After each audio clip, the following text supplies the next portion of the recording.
At 12 o'clock, we have Iowa State started season 1-1 with a loss to Iowa last week. Traveling to Ohio, who's now 2-1. Iowa State only favored by 3 on ESPNU. Rocco Becht for the Cyclones has gone 33 of 57, thrown for 316 yards, 3 touchdowns to 1 interception. Carterivius Norton has had 32 carries for 108 yards, and Jaden Higgins has had 9 catches for 110 yards and a touchdown. Curtis Rourke for the Bobcats has gone 26 of 39, thrown for 278 yards, 1 touchdown to 2 interceptions.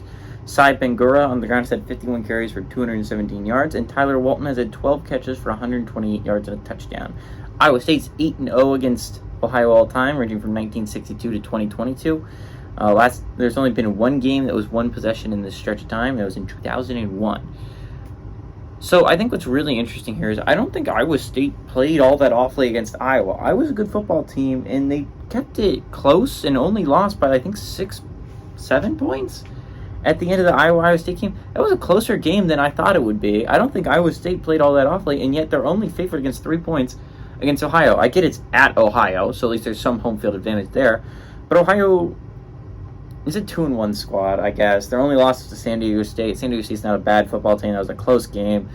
The Bobcats hasn't looked awful. They beat FAU last week. It was a good FAU squad, at least I thought, heading into that football game. So, I mean, I don't completely disagree that Ohio could keep this game very close. Ohio could pull off the upset here. But I feel like Iowa State's not as bad of a football team as this spread's making them out to be. I feel like they have a solid squad built together. I mean, it's not the best squad ever. It's not a squad that's going to be competing for a Big 12 title. But this should be a bowl game squad. I mean, they played a close game against an Iowa team that I think has a chance of winning that side of the Big Ten. I mean, this is not a bad Iowa State football team. I mean, I don't think this is a bad Ohio team either. I think this is a pretty dang good Ohio team, actually. But, I mean, I feel like Iowa State's a better football team than them. I don't understand the hatred on them this early on in the season. I understand earlier on when there was really nothing there to look at. But, this is a solid Iowa State squad. I like them to win. I like them to cover on the road.